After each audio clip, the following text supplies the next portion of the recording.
Welcome to rSlash Am I the Butthole, where OP is almost murdered by her roommate. Am I the butthole for telling my roommate to move out after she risked my life to prove a point? I'm a 25-year-old woman and I have two roommates, Jenny and Abby. Jenny started noticing her food going missing and blamed both of us. I didn't eat any of her food, so I wasn't worried. Yesterday, Jenny called a roommate meeting, and when we were off work, she sat down and told Abby she wanted to be paid back for the food that's gone missing. Abby started arguing, saying it wasn't her, it was probably me. That's when Jenny said it couldn't have been me because she was putting nuts into her food and her stuff. Like food that doesn't even make sense to have nuts in it, because I'm severely allergic to them. She said I couldn't have done it because I'd be dead. She said it all proud, like she trapped Abby, but I literally felt sick. I could have died, like genuinely died. An EpiPen isn't a cure, you still have to go to the hospital and it's bad. Also, it's really expensive to replace them. Like, for $30 of food, she was willing to risk my life. She and I argued, and she said that she knew that it wasn't me, so that's why she did it, but I don't believe her. I told her to move out, and now Abby and Jenny are both mad at me. But it's my life. It's my name on the apartment. I'm fairly certain I'm justified in kicking her out, but I'm double checking. It feels absolutely insane that I could lose a friendship of 4 years to something that wasn't even my fault. Abby is pissed at me and says that I'm overreacting, but she also doesn't want to move out, so she's at least somewhat on my side. Jenny is angry and not speaking to me. I told her she has 30 days to get out of my place. Look, thievery is bad, right? We can all agree that stealing someone's stuff is wrong and they should be punished. Should they be punished by killing? Should they be punished with the death penalty? Probably not. So yeah, OP, I think your anger is completely justified here. I would kick both of them out. Abby for being a thief and Jenny for literally playing with your life here. I'm giving you 0 out of 5 buttholes. Abby gets 1 out of 5 buttholes for being a food thief, and Jenny gets, 2 out of 5 buttholes, I think. Am I the butthole for not explicitly stating that my punch is non-alcoholic? I'm a 25-year-old woman, and I recently attended a potluck-style work party and brought punch, which has since caused a problem between myself and another coworker who's 42, Sandy. Last week, my boss hosted a party at his house to celebrate the end of the busy season and a job well done. All of my coworkers and their spouses were invited, and we decided it would work well to do a potluck to offset the cost of feeding everyone, about 35 people. I volunteered to make punch that I brought to previous work events that everyone said they enjoyed, as well as some fruit to go with it. This was a casual party with alcohol present, but since I have some coworkers who don't drink, I didn't add any alcohol to this punch, and I figured that if people really wanted some, they would just add it themselves. Fast forward a couple of hours, and Sandy is getting even louder and more dramatic than normal, and is stumbling around the party. I didn't think much of it, and figured she brought her own drinks, or was adding some of the host's alcohol that was put out into something else. She suddenly fell off the chair that she was sitting on, and made a big show of saying that it's because she was so drunk. She then asked me, in front of the rest of the coworkers, what it was that I put in the punch. I was confused and told her what was in it. Ginger ale, 7-Up, orange juice, and a can of orange concentrate. And she wanted to know what alcohol I put in it because I've been drinking it all night and I'm really feeling it. I told her that I didn't put any alcohol in it, and I asked if maybe someone else had spiked the punch bowl, but nobody said they added anything. And one of my coworkers who doesn't drink even said that they'd also been drinking the punch all evening and was still completely sober. I also would like to clarify that I understand how context can matter. Like, if everyone else was really drunk, then that can make even a sober person feel like they're loaded. But that definitely was not the vibe. Sandy was the only person acting drunk. She then got really quiet and went by herself to the bathroom. The rest of my coworkers and I exchanged some awkward glances and tried to laugh it off. She left shortly after, and I received an angry text from her about how I shouldn't have embarrassed her like that, and that now she looks like an idiot in front of our bosses and the rest of our coworkers. She's been hostile to me at work ever since, and is basically refusing to talk to me. I don't think I did anything wrong, and most of my coworkers agree with me, but some say that I should have just let her go on thinking that the punch was alcoholic to save her the embarrassment, and I'm wondering now if I'm in the wrong. This reminds me of an old video game I used to play back in the day called Warcraft 3. And in that video game, there was a unit called a Dryad. And it was basically, think like a centaur, like a half person, half horse, except instead of a half horse, it was a half deer. And if you click on these units enough, they tell a joke. And the Dryad's joke was, I'm hunting humans. I'll use my human call. I'm so wasted. I'm so wasted. And I think that's probably what happened here. She wanted to act drunk for some sort of attention. Either she just wanted eyeballs on her, or she wanted people to hit on her. We'll never really know. But her stupid plan got revealed by her own stupidity.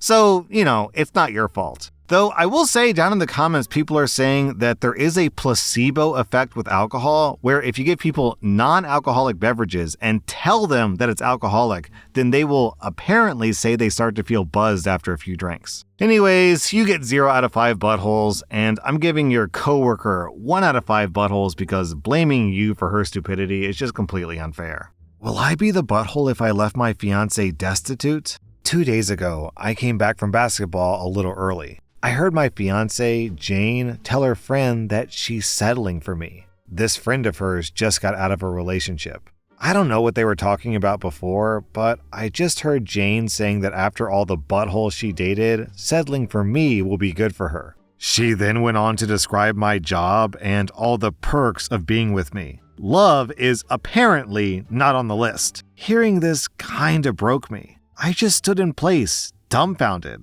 I don't even think that she loves me. For context, we live in a beach house. I bought it as a total gut job and renovated it myself. And I have several other properties that are all rented out. I work in property insurance from home and I do house flips on the side. I'm satisfied with what I've accomplished so far in my life. All of this was worth mentioning for Jane, but not how much I loved her, how much time we spent together. Not how I tried to be supportive of her goals and ambitions, how she wanted for nothing. I'm not gonna lie, I was in a bad place. Maybe still am. I spent all of last night going through her messages. I knew her password, I just never looked. Well, it's a pretty common thing for her to say. Pretty much all of her friends know what's up. Jane wants a nice, normal guy after all the buttholes she dated. She wants a drama-free life where she'll be taken care of. Every time I read what she really thought about me, it was like another needle was being jammed in my heart. My first reaction was to yell at her and confront her about it. My second reaction was to make her suffer like I am. My dear Jane, the love of my life, I thought, doesn't work right now. She quit her job to be a real estate agent. I don't know, maybe she wanted to learn more about real estate, maybe she thought her looks would get her by. She doesn't work right now. 0. She also lives in my house. She decorated it and certainly put her touches on everything, but my name is on the title. Just mine. Her car is technically mine too. She didn't qualify for financing on her own, and she just had to have a Beamer, so I co-signed it. I can probably make a case that that's my car. We don't have joint accounts. Thank the Almighty himself, because she did ask. I pay her cards right now. I just want to show her the texts, throw her stuff in garbage bags, and put her out on the streets.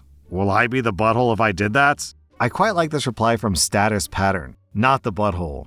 You aren't leaving her destitute. Think of it as you leaving her with exactly what she brought into the relationship. You're not married, you don't have kids, you saw love, and she saw a piggy bank. She didn't quit her job to try something else. That was her excuse so that she could get you to support her joblessness. Yeah, and if she can't at least treat you with baseline respect, why would you want to be with her? So just move on, OP. I'm giving you 0 out of 5 buttholes. I'm giving her 2 out of 5 buttholes. Am I the butthole for putting my foot down and charging rent when my stepdad started trying to tell me what to do in my own house? My stepdad has been married to my mom for about 5 years. They were doing all right, but hit hard times and eventually had their house foreclosed on. So they moved in with me, a 27-year-old woman. They've been living here for about 2 or 3 months now, and it's been going okay until last week. Also, my stepdad's been working a part-time job, but hasn't had full-time employment since then. Anyways, I feel like some of the issues started since I've been on vacation, which I have now for 2 weeks. Sometime during the first few days, my stepdad saw me heading out and made some sort of comments regarding my outfits. He said my shorts were too short and that I should reconsider. We fought about it back and forth until I just decided to leave because I was tired of reasoning with him anymore. He's been making a lot of these comments in various times in various ways. For example, my skirts or shorts are too short, your belly is showing, etc. I've told him to stop and he says okay and then starts up again. I can't say I understand. I think the straw that broke the camel's back for me was when I had my boyfriend over. I've told my mom about it as well, and she said that she doesn't support it, but that it's a dispute him and I need to solve. My boyfriend stayed till maybe 10:30 to 11 p.m. and left. My stepdad didn't say anything while he was there, but he emotionally imploded after he left. He said that it's wrong to have guys over this late and to be in my room with them alone. He said that we don't stand for these things in our house. Hold on, how old is OP?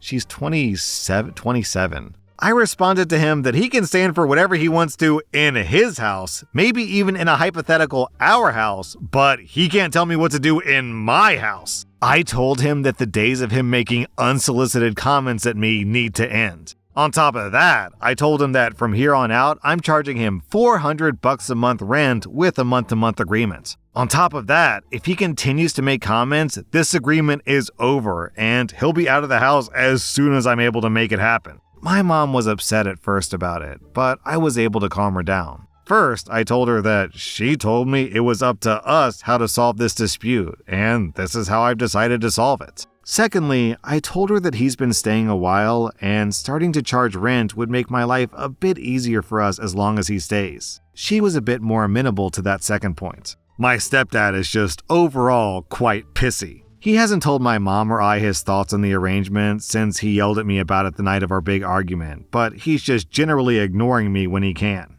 I could maybe begin to understand where this guy is coming from if he had married OP's mom when OP was 4. And the guy had raised her throughout her entire childhood, so he still saw her as like a little baby that he needs to protect. But he married OP's mom when OP was 22, already a grown adult who could go to a bar and drink. And this guy is treating OP like some horny 15-year-old who's ready to go get knocked up and be a teen mom. Jeez, you should have evicted him, OP. He is getting a sweetheart deal and has the gall to be pissy about it. $400 a month? Sign me up. I would have killed for rent like that, even if my landlord constantly criticized, oh, don't you think you should change your shirts? Yeah, for $400, I'll listen to you say whatever you want to say, man. OP, you get 0 out of 5 buttholes. I'm giving your stepdad 1.5 out of 5 buttholes. Am I the butthole for kicking a pregnant woman out of her seat? Basically, I was doing a long travel day, 5 hours, so I booked my train in advance to ensure that I had a reserved seat. When I got on the train, a woman was in my seat, so I politely inform her that I think that's my seat, show her my ticket, and ask her to move. She checks her ticket and just says, well, I must have sit in the wrong seat, and puts her head down. I say, that's my seat, could I please sit in it? At this point, her partner, sitting opposite her, starts speaking at me in what I perceive to be an aggressive tone. He suggests I find another seat, which there are none because it's busy. And I say, but I booked that seat, and there are no other seats available in this carriage. He then raises his voice and says, well, someone else is in our seats, and my wife is pregnant. I say I understand that and that I have a heart defect, which I do. And I said everyone has their own medical issues and reasons, and standing for long periods of time might be difficult. And here's where I could be the butthole. I ask him to not speak to me in an aggressive tone, and that I'll make a complaint. He then starts swearing at me, and I ask him to stop. Eventually, the woman gets up and allows me to sit there, and he continues to berate me, saying he hopes I feel good for myself and that I'm quiet now that I have my seat, when really, I just stopped engaging as I felt there was no point. One of the men who was sitting beside him offers that he and his partner could sit in the seats opposite me. It's a table seat. At which point he sits his partner down and then laughs at me and points in my face. Eventually, when the ticket inspector comes around, they're asked to move to their assigned seats, and the lady asks if I'm okay as another passenger had made a complaint on my behalf. Even so, was I the butthole? Should I have just left them alone because she was pregnant? And did I in any way escalate the situation? Why didn't the husband give up his seat? So he sent his pregnant wife to go steal someone else's seat while he gets the cozy, unoccupied seat? And then when you kick his wife out of the seat, he stays sitting and has his wife stand? Wow, what a winning dude. OP, you're completely justified. You get 0 out of 5 buttholes, the wife gets 1 out of 5 buttholes, and the husband gets 2 out of 5 buttholes. That was rSlash Am I the Butthole, and if you like this content, check out my podcast where I publish the exact same episodes. Also, hit that subscribe button because I put out new Reddit videos every single day.